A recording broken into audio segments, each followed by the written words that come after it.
bowl games are like, it's the prequel to next season, right?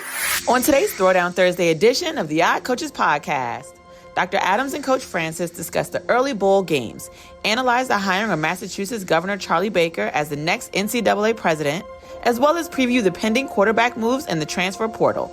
Welcome to today's show.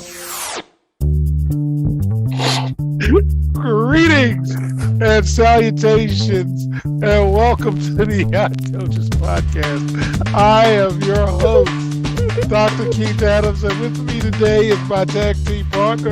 And because he made me laugh, we're going to do a comedy tag team. He is the Ding Dong number 1, and I am the Ding Dong number 2 from Bellevue. I didn't make that joke up. Go look at the 1980s wrestling in Mid-Atlantic, JCP, the icon, the showstopper, the main event, and the reason why we are here, Coach Mike Francis. And Coach, that actually was a tag team. They were actually called the Ding Dongs from Bellevue, and they actually came to the ring with cowbells, ringing Ding Dong, and they had masks on. And they lost like almost all of their matches except like one when they won by accident. People love them though, you know. All right. So how are you doing today on this Throwdown Thursday? You good, sir? I'm doing great. I'm doing great. All right. Well, on today's Throwdown Thursday, we're going to do early bowl reactions, changes in NCAA policies and leadership, and a deep dive on the transfer portal. But we're going to have a melancholy opening. We're going to remember Mike Leach. Mike Leach was a veteran football coach. He died last week through complications of a heart condition. He led Mississippi State since 2020. He was an architect and innovator of what is called the air raid offense. Very good offense. Mike can talk a little more about the air raid. He also coached at Washington State and Texas Tech. He had a 158 and 107 record in 21 seasons as a head coach.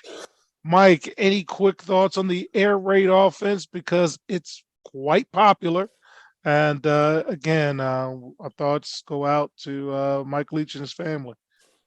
Yeah, first of all, we send respect and blessings for the family as they go through a difficult time. The air raid offense changed a little bit. I mean, changed football a little bit. A lot of people doing it. Actually, in 2019, we actually started our air raid. What do you call it? I ain't gonna say. Yeah, I'll say we started with the air raid offense. Allows you to spread it a little bit. Puts the field in quadrants, break the field up, numbers, quadrants. Allows you to pick on certain individuals defensively. For instance, corner, linebacker, outside rush. What are we going to do? Are we going to bubble this guy? Oh, they're playing 3 deep. If they're playing 3 deep, who's covering the hook to curl? Can we get by the linebacker? Also, strong side linebacker, slow. We're going to read defensive end. He's overactive. We're going to read him, pull, run off of him, option off. So it allowed you to do a lot of things. And then you can tailor it to your kids that you have. For instance, we had a great compliment. 2019, I won Coach of the Year. We were 8-2, and we had 3 good running backs, 3 very good running backs. We had Jody, Mike, and TJ. And TJ was that speedster. Mike was a strong back, and Jody was both, but Jody had hands. So we could bubble Jody, we could screen Jody, or we could run Mike upside. Fourth quarter, we running Mike because we need yards straight ahead. So, you know, it changed the game of football. I think I like it to the run and shoot when that came out. We did that in the 90s. We won a state Wayne championship. Founts and Mouth Davis. Yeah, we ran a state championship in 94. We was running shoot. We was the only team in Maryland. The next year, a couple teams joined behind us because they saw the success we had. It allows you to spread people out and pick on individuals defensively. Right. Now, when they got them studs over there and they got more of them than you ain't picking on ain't picking on nobody. All right. So early bowl thoughts. So as of our taping, There's been 9 bowl games as of December 18th. I ain't seen one. And I am 4-5 in them. Now, again, I post every day about our bowls and check out our bowl extravaganza. So give you some quick hitters about each bowl, and that's kind of what we want to do with early bowl thoughts. So, Mike, the Bahamas Bowl took place. Miami of Ohio took on UAB. UAB got the win. I called that one. Welcome Trent Dilfer, new coach at UAB. The Cure Bowl was, I thought, a good test for both teams. That was Troy versus UTSA. Troy won in a well-played, well-contested game. Both teams should be very proud of themselves. The Fenway Bowl was Louisville versus Cincinnati, and I got to pause on this one because I did more research, Mike. Found out that Scott Satterfield was the Louisville coach, but he took the Cincinnati job. Louisville hired Jeff Brom from Purdue to be the next head coach, and his salary is going to be 6 years, $35 million. So, although I picked Cincinnati, Louisville won. There's some little nuggets there to keep you going. Any thought? Shit. Louisville looked all right yesterday. I don't know what we're gonna do after that though. Okay. No, seriously, because here's where I'm at with it. Bowl games are like it's the prequel to next season, right? Yes. So when your teams take it serious, like where do you go after that? I'm trying to figure out like where do you go after that as far as Louisville? And I can't see. I don't see it. I don't see it. But the Fenway Bowl was entertaining. Can I say that? You can say that. I did see that. It was entertaining. And speaking of entertaining, the Celebration Bowl, Jackson State versus North Carolina Central. Ooh. Shout out to my man Myron Flowers, who was in the house, North Carolina Central football alum. And Myron will talk to you, Mike. He'll say something to you. He was chirping all week on social media, talking about swag that. And Jackson State lost. I wake up motivated. 0-2 in title games. That kid, Travis Hunter, is a ball player. Ain't he? Shador is a ball player. And Shador had to feel like Roger Staubach did when Jackie Smith dropped the pass in the end zone because that tight end had that thing in the hand. And you see my goodness. You see them, they put their arm around him walking out the stadium. You got to be the sickest man on the face of the earth. Fans, that's what the commentator said about Jackie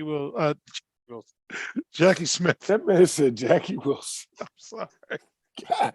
That's my brother's fault because he's got a bad joke about Jackie Wilson. Anyway. What up, Rick? It's a bad joke. Okay, so is it a failure? Is the whole Jackson State experiment a failure? Or, hey, we just lost in a title game. That's about it. Good luck as we move to Colorado. What are your final thoughts as we wrap this up? Because we have made MEAC jokes all year. They only had 5 league games, and they're playing for a title. So, what are you thinking about the Celebration Bowl?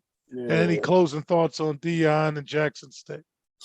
I wish he could have got out with the win. All it did was show, in losing, it also shows that there are other good teams. Yeah, a lot of coverage yesterday. A lot of good teams in the HBCUs, but the problem is they don't get that coverage. Like yesterday, it was on ABC, man. Everything was on Twitter, man. Everything was on ESPN splash page. It was all over the place. If he was not there, as much as y'all hate him or people talk about him, would we even know that game? It'd been like every other bowl.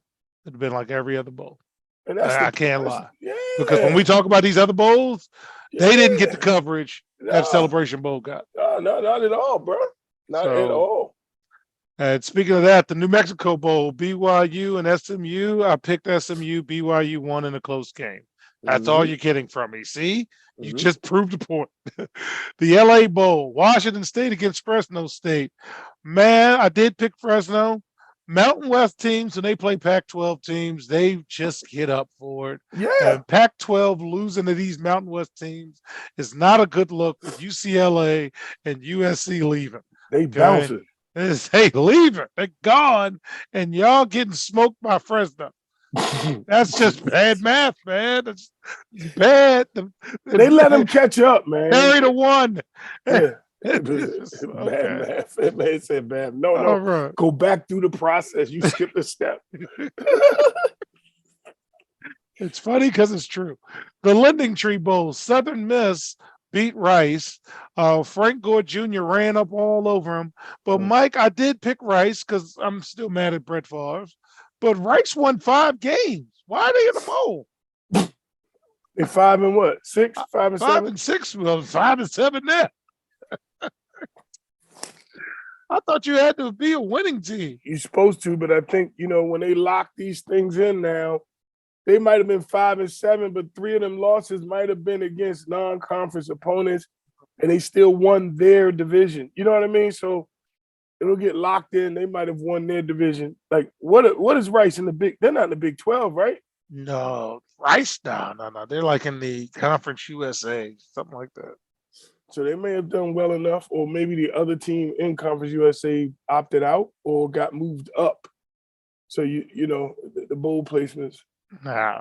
Yeah, it's crazy. All right, Las Vegas Bowl. Florida got smoked by a Pac-12 school. Oregon State had a good season. They're gonna, hopefully, for them being in the top 10, they whooped up on Florida. And hey, congratulations! And Man said they whooped up on. They did. They did. Florida scored 3. So here's the deal. I'm not being overly mean to Oregon State. Good, take the win, be the top of the Pac-12. Good luck to you. But Florida, you got to go back in them homes. And Big you time. got to say, come to Florida. We just got smoked by Oregon State. I mean, come to Florida. What is your recruiting pitch? I mean, what are you doing? No, you can't. It's terrible, man. It's And the horrible. last bowl game that we'll talk about this week, but again, we'll do it every week until, we won't do it next week, but, we're going to do our bowl wrap up. The Frisco Bowl, North Texas against Boise State. Boise State held on for the win. So congratulations to Boise State. But now, Mike, this just in, baby, because it's going to make a difference for the big games now. The NCAA issued a one-time blanket waiver on Friday of last week that exempts bowl games from counting toward the 4-game redshirt rule in college football. Okay. The waiver went into effect right before the bowl game started. So kids can play in there, but they don't have to not lose burn a their year. Yeah, I love that. Tell me why that's a big deal. Because it almost happened to AJ. It did. And I had to have a conversation with Coach Frieden. And it was the only game left. He hadn't played. And we had a death in the family. And we were traveling out of town. And the whole family was going. And he hadn't played all year. And I was like, hey, it's, you're going to waste a year. An entire year. A whole year on 1 week, on one game. Like, he had redshirted a whole season. This was his very first year. And he wanted him to play that last game in the bowl. And we had a conversation. I had it with Coach Kosh, Coach Salazzo, and Coach Friesen. And they agreed. And that's why I love Coach Friesen to this day. He's like, Mike, I understand. Hey, I really understand. AJ is really close with his family members. I know you're a tight-knit family, and I do understand where you're coming from. And that was it. But he almost did. Let me tell you, the rule comes during an interesting time in college football where the transfer portal and the players opting out of bowl games in order to prepare for the NFL has chipped away at roster size and depth. Those issues continue to make life difficult for players and coaches to get ready for this one game. It's unclear if this is going to be permanent, but we've got new leadership coming in that we're going to talk about in segment 2. This seems like a little thing that could have a big payoff and a big dividend because Nick Saban is talking trash. Okay. Man. Are you playing? Alabama outside linebacker Will Anderson Jr. and quarterback Bryce Young, rated as 2 top NFL prospects, will play in the bowl game against Kansas State. Nick Saban told ESPN that he doesn't expect any of the Alabama players to opt out. Alabama faces K-State on December 31st in the All-State Sugar Bowl. Remind me to increase the amount of money that I bet for that game based on this knowledge. Now, the Tide resumed practice last week, and I got to tell you what Saban said, man. This is why I got to get your thoughts on it. Saban told reporters that Anderson and Young returning for the bowl game sets a great example for guys who respect their teammates, and added that Alabama would ensure the players the best we possibly can under NCAA rules. Saban also said it's kind of interesting that people opt out of playing for their team. The way you create value for yourself is to play football. That is the best way you can create value for your future. When you do that against good competition, that creates value for your future. I hear guys say all the time, I'm going to get ready for the NFL. Well, what do you mean? Getting ready for the combine? All those things you do in the combine aren't even relevant to the game of football. Every time you have a chance to compete, if you're a great competitor, I think these guys are 2 great competitors. That makes them a little old-fashioned in a lot of ways, but I respect that. Mike, you have the floor, sir. Agree, disagree with Coach Saban? Too harsh, not harsh enough? Old man, get off my lawn? What do you think?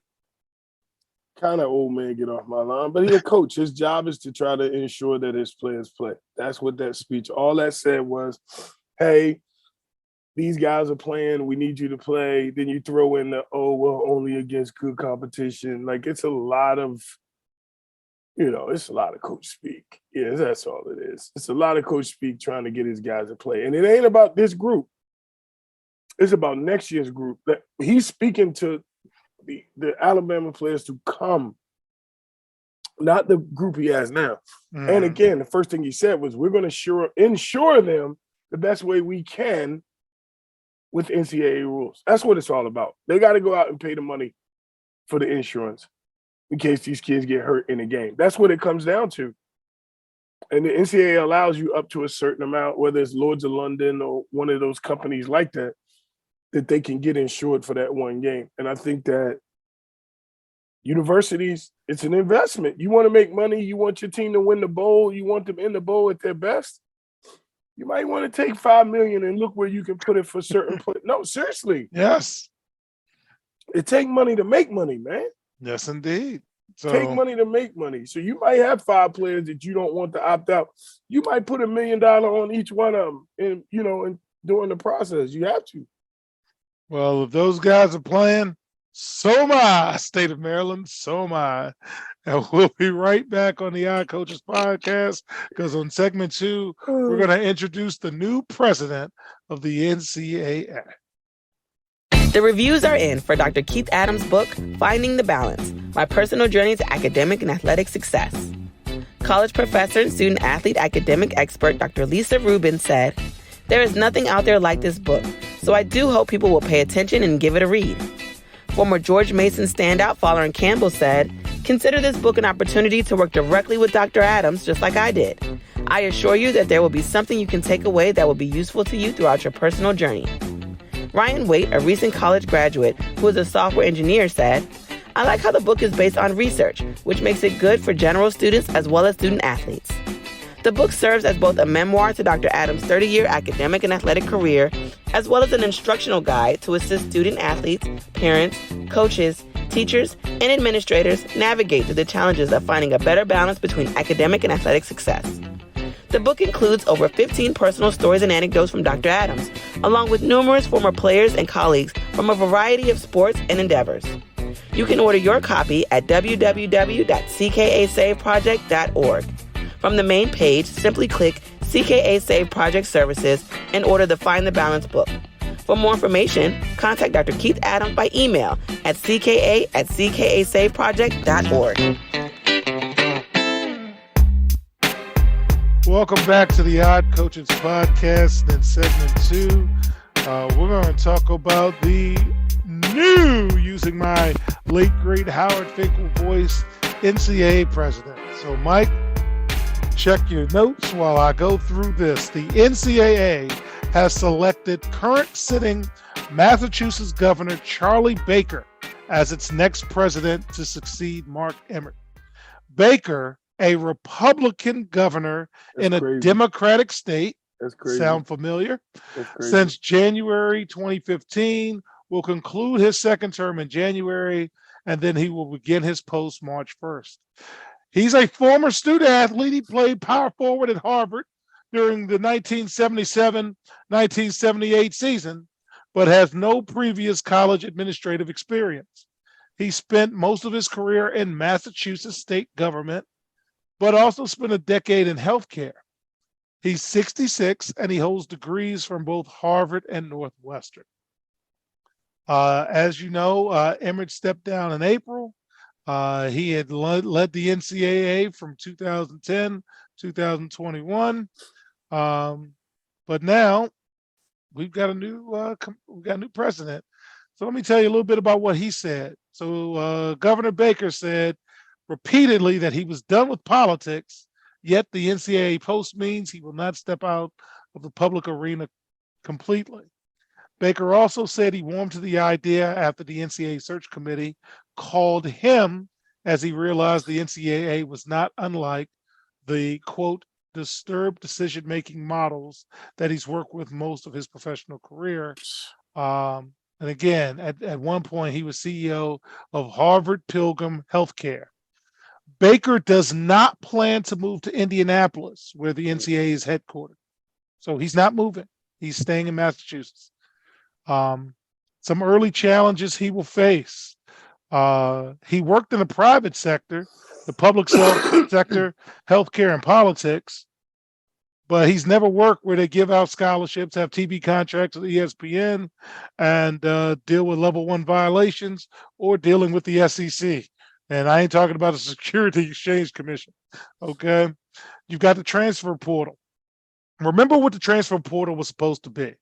It was created in 2018 as a one-time opportunity for athletes to find a more fitting college home. Those are the words from the NCAA, not mine. And it is nothing like that, okay? So keep that in mind. You also have NIL problems. Remember, NIL, you can't pay a player, and there's no quid pro quo. There's not. Players aren't supposed to get any compensation tied for performance, and recruits cannot sign NIL deals contingent on going to a particular school. Some schools and players go ahead, do whatever, but I'm just telling you what it says by the letter of the law. And then we've got NIL collectives. A collective is a company, usually established by wealthy alum, that collects financial resources for student athletes, right to use their name, image, and likeness. And collective help facilitate NIL deals for athletes, but are not operated by the universities or their athletic departments. So they're fattening up frogs for snakes, Mikes. Here's what some of the people said. North Carolina Athletic Director Bubba Cunningham said about the hiring, great credentials and past success at many things gives me hope. That's what North Carolina Athletic Director said. Of course. Greg Sankey said, seems a well-prepared, well-qualified leader. That's what Greg Sankey said, who was the SEC commissioner. But the AD at Tulane said, hey, man. Look at Tulane. Look at the schools. That's why he spoke a little more freely. If there's a football breakaway from the NCAA, basketball will follow right behind. Then what do you got? I promise you, if that happens, there'll be zero revenue left for the NCAA. Mm-hmm. So I've given you a lot of information, Mike. Had you do a little bio search. Mm-hmm. What do you think about the new NCAA president before I go on my rant? Well, I'm going mine. I'm going to tell you that now. First of all, here's another hiring of a man who had no experience. So it sounds like what they do with the coaches, they do with their friends. The guy's done with politics because the Democrats are now running everything. He is not happy with what's going on, and now he's looking for somewhere else he can be in control and just try to mess it up and make more money for his friends and not really care about the athletes, the workers, or anyone else involved. They hire a guy who comes in with all these, he's Harvard. This is about business. That's what they're doing. And supposedly he's supposed to come in and change things. That's the problem. He's going to try to change some things and watch what happens. They're going to fall again. And that's why the schools are going to separate from the NCAA. The NCAA don't understand that they are playing a dangerous game, very dangerous game. All right. So myself, I am underwhelmed with the hire. And here's why I'm underwhelmed. And this is real to me, Mike, because I live in both worlds, and I have worked on a project with the NCAA called my dissertation, and they were very helpful to me. And they allowed me the opportunity to see kind of how stuff works. He lacks experience in terms of academics and athletics, as he is the first leader of the association without a background in college athletic administration or higher education. So my question becomes, what do you value? That's the job you have to do. You're working in administration, and let's just say people are turned down because of a lack of experience in administration. So what are you saying with this hire? Okay. 2, the NCAA board didn't target an athletic administrator or former college president. So they didn't even target one. They went with a likable Republican governor who is known for his ability to organize, unite, and accomplish things. That's what they wanted. And Tom McMillan, who was the CEO of Lead One, which is the FBS AD organization, and he's a former congressman, he said what he has is what most people don't understand. He has the political acumen to work with individuals. He's got to get these folks behind him, and once he has that, he can go to legislators and talk a whole different game. That's what it's all about. Become the most popular Republican governor in a Democratic state without being able to do that. So that's what was talked about, and not anything with student athletes. How are we going to change the rules back to where we're in control? That's what it's about. When we need to get into legislation to have those people change those rules. And this is what the guy said. That's what Tom McMillan just said. Yes. This guy he knows people in Congress. He knows people who can make decisions. And it's his job. He's going to spend the next 3 to 4 years guaranteed right away trying to get them to change their mind back to the way it was.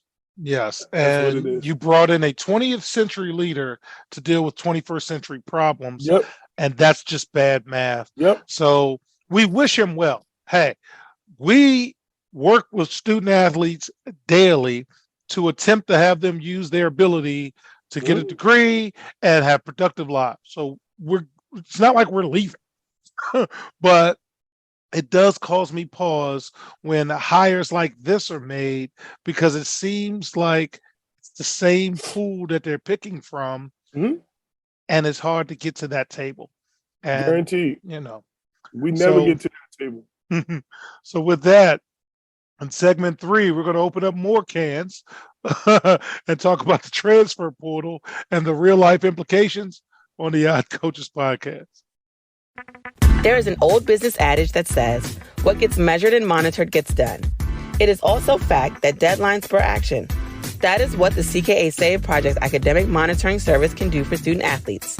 Measure and monitor their academic progress to improve their grades. Our academic monitoring services provide ongoing academic support for student athletes for a designated period of time. Our academic success coaches work with student athletes on time management and organizational skills, along with improving their ability to self-advocate. Every few weeks, our academic success coaches meet with student athletes to assess their academic progress, as well as provide ongoing academic advising. If needed, student athletes have access to CKA Learning Specialists who provide virtual core subject academic support for student athletes.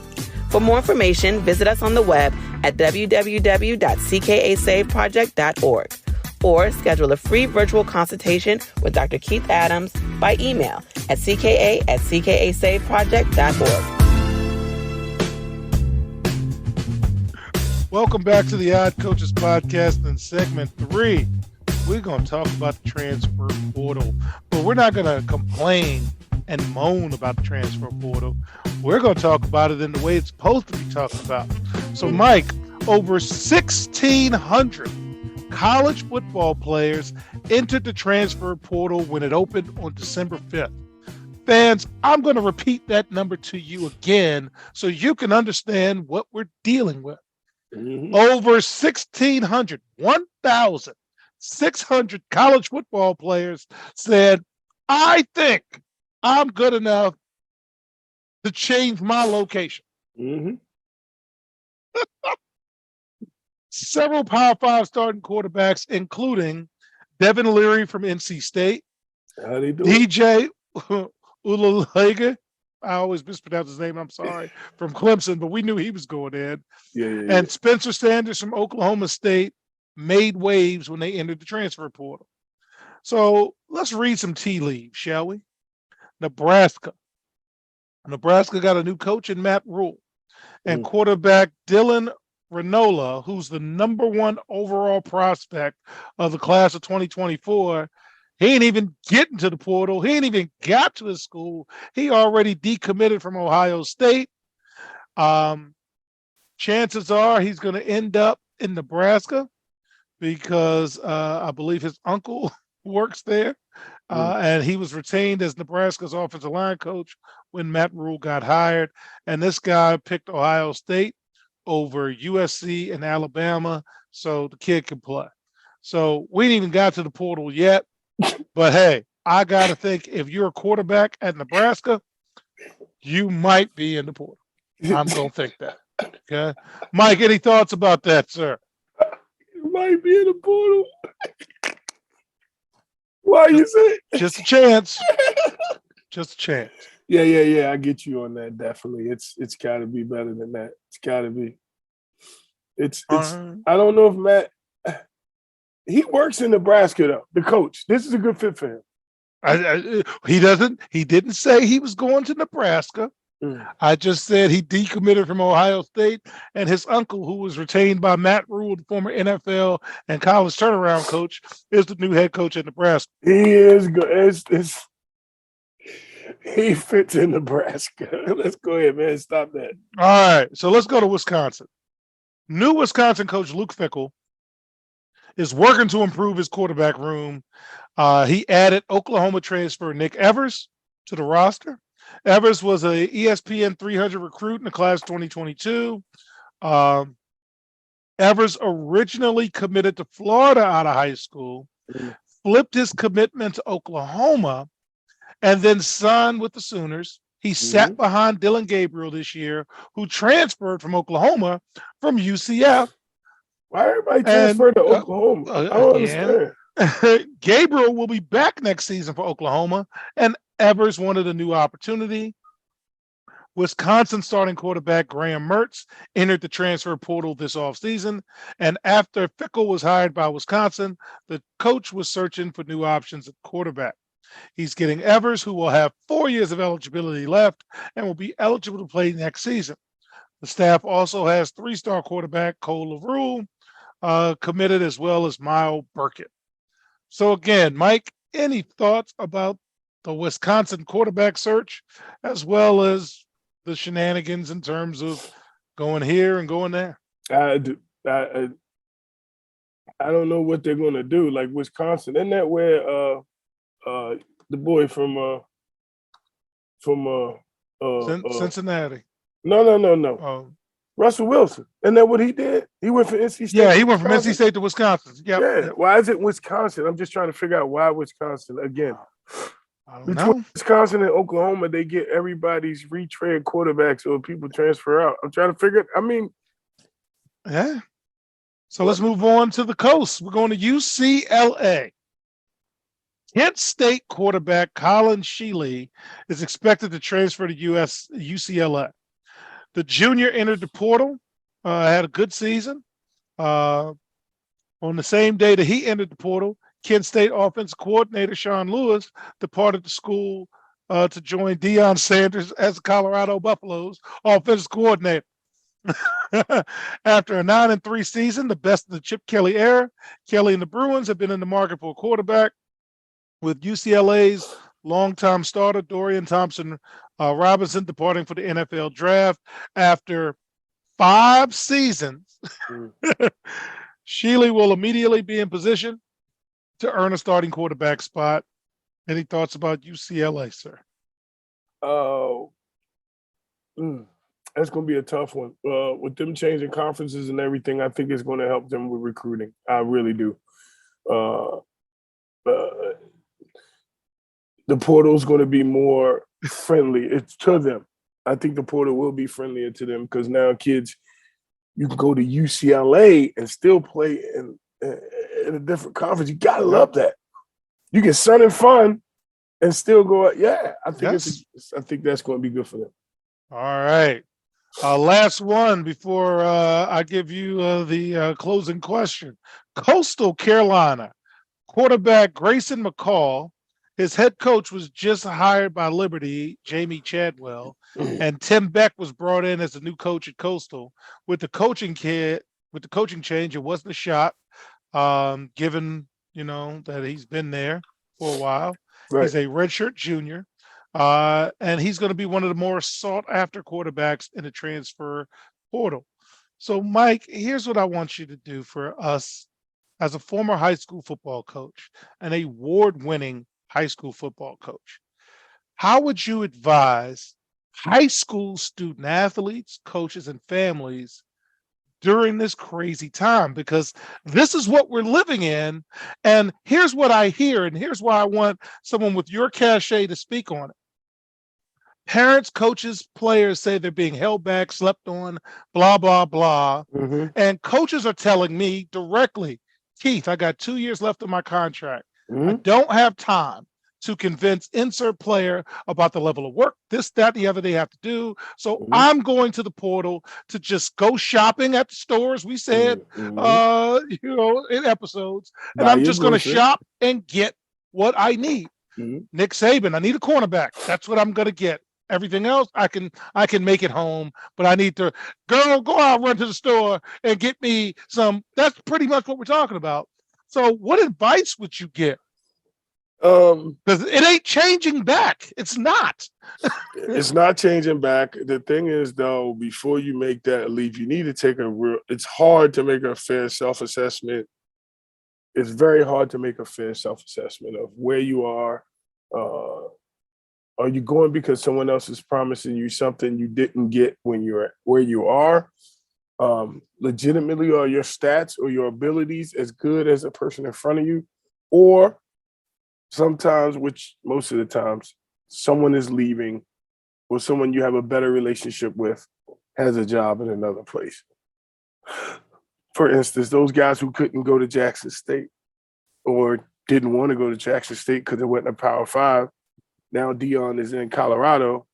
Some of them guys are into the portal and play for him because you're going to play for a guy who's one at the high school level, one at the college level, was All-American, best player, best D-back, come out, best athlete in general, like about life. The guy played baseball and football same time. He's the only player in history to hit a home run and score a touchdown in the same week. Yes. You know what I mean? Still crazy, but yeah, right. Think about that. Marketing, he originated branding. Like he was the first one when it came to branding. Everybody said he was too flashy and all that. The relationship. So kids go in the portal for looking for that relationship or looking for somebody they know has their best interest. So in my opinion, coaches, like I never lost a player I didn't want to lose as a coach. If a kid transferred, so be it. He wasn't quality enough for us, or I didn't see, he didn't fit, whatever it may be, it's just, that's the way it happens. My first year at Old Mill, 3 kids transferred. 2 went to Chesapeake, 1 went to Indian Creek, and it was like, you're not a point guard, you're not a wing, you're not a shooter. This is what you're going to be here. Yeah, I'm not buying the, play wherever you want and all that. So that's going to happen too when coaches come in, new coaches come in, roles change, people look at the transfer portal. Yeah. The advice I give is the same advice. You need independent people in your lives that are looking at things from 30,000 feet. And why are you doing whatever it is you're doing? What is the why behind the what? Everybody sees the what. I'm signing here. I got the hat. Everybody's happy that day. But your credits are pot. You're no more closer to graduating than the man in the moon. And you're on your fifth school. And when this is done, what did you get out of it? So this is always the plug for hire us to come in with our wealth of knowledge, wealth of experience, wealth of coaches and leaders who have been where you're going. This is your kid, but we've had thousands of kids go through all of this, and let us help. So thank you for your insight, Coach.